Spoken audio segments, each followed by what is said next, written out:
December 31వ తేదీ నుండి జనవరి 4వ తేదీ వరకు విశాఖ ఉక్కు నగరంలో జరిగే అఖిల భారత సిఐటియు 18వ మహాసభలను జయప్రదం చేయాలని కార్మిక వర్గానికి సిఐటియు జిల్లా కార్యదర్శి డిఎన్విడి ప్రసాద్ పిలుపునిచ్చారు.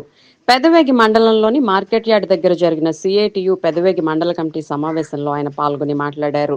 ప్రతి 3 సంవత్సరాలకు ఒకసారి జరిగే సిఐటియు అఖిల భారత మహాసభలు విశాఖ ఉక్కు నగరంలో సిఐటియు 1970లో ఏర్పడిన తర్వాత తొలిసారిగా నిర్వహిస్తున్నామని అన్నారు.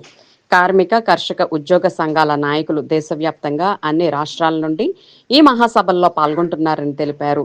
దేశంలోనూ రాష్ట్రంలోనూ కార్మికులు ఎదుర్కొంటున్న సమస్యల పరిష్కారానికి ఈ మహాసభల్లో చర్చించి పలు తీర్మానాలను ఆమోదిస్తారని తెలియజేశారు. గత 3 సంవత్సరాల్లో కార్మిక వర్గం నిర్వహించిన పోరాటాలను సమీక్షించుకుని రానున్న కాలంలో సిఐటియు నిర్వహించే కార్యాచరణ ప్రణాళికను రూపొందించుకుని తీర్మానాలను ఆమోదిస్తుందని అన్నారు.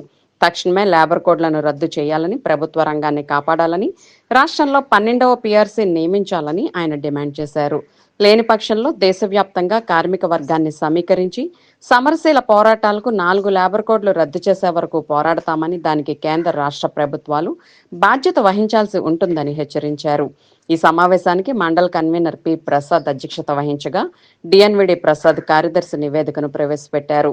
ఈ సందర్భంగా సిఐటియు 18వ అఖిల భారత మహాసభల వాల్ పోస్టర్స్ ను ఆవిష్కరించారు. ఈ సమావేశంలో మార్కెట్ యార్డ్ అధ్యక్షులు B Subbarao, cashier P Ramesh, Kanakarao, Durgarao తదితరులు పాల్గొన్నారు. 31 నుంచి జనవరి 4వ తేదీ వరకు విశాఖపట్నం నగరంలో జరుగుతున్నాయి. మన ఆంధ్రప్రదేశ్లో మొట్టమొదటిసారిగా సిఐటి అఖిల భారత మహాసభలు జరుగుతున్నాయి. మహాసభల సందర్భంగా జనవరి 4వ తేదీన విశాఖపట్నంలో లక్షలాది మంది కార్మికులతో భారీ బహిరంగ సభ జరుగుతుంది. ఈరోజు సిఐటియు దేశంలో ఉన్నటువంటి కోట్లాది మంది కార్మికుల కోసం, ఉద్యోగుల కోసం అనేక పోరాటాలు, ఉద్యమాలు నిర్వహిస్తూ ఉంది. ఈరోజు నరేంద్ర మోడీ అవలంబిస్తున్నటువంటి కార్మిక వ్యతిరేక విధానాలపైన ఈ మహాసభలో చర్చించి ఒక కార్యాచరణ ప్రణాళిక రూపొందిస్తాం. ఇప్పుడు నరేంద్ర మోడీ ప్రభుత్వం 4 లేబర్ కోడ్లను అమలు చేయడం కోసం తీవ్రంగా ప్రయత్నం చేస్తూ ఉంది. లేబర్ కోడ్ అమలైతే కార్మికులు మరింత బానిసలుగా మారేటువంటి ప్రమాదం ఉంది. అలాగే ప్రభుత్వ రంగ సంస్థలన్నింటినీ నిర్వీర్యం చేయాలని చెప్పి నరేంద్ర మోడీ ప్రభుత్వం ప్రయత్నం చేస్తుంది. ఈ దేశ ఆర్థిక అభివృద్ధికి ప్రభుత్వ రంగ సంస్థలు పట్టుకొమ్మలుగా నిలబండి.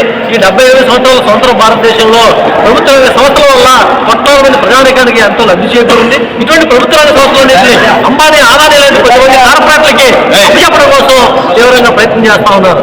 ఈ నేపథ్యంలో జరుగుతున్నటువంటి అఖిల భారత మహాసభల్లో కార్మికుల యొక్క హక్కుల రక్షణ కోసం, ప్రభుత్వ రంగ సంస్థల పరిరక్షణ కోసం, కార్మికులకు కనీస వేతనం ఇవ్వడం కోసం, అసంఘటిత కార్మికుల సమగ్ర చట్టం చేయాలని చెప్పి అనేక అంశాల మీద చర్చించడం జరుగుతుంది.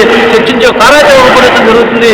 ఈ సందర్భంగా 4వ తేదీ జరిగేటువంటి బహిరంగ సభకి పెద్ద ఎత్తున కార్మికులందరూ కూడా తరలి రావాలని చెప్పి సిఐటి ఏలూరు జిల్లా కమిటీ విజ్ఞప్తి చేస్తాం.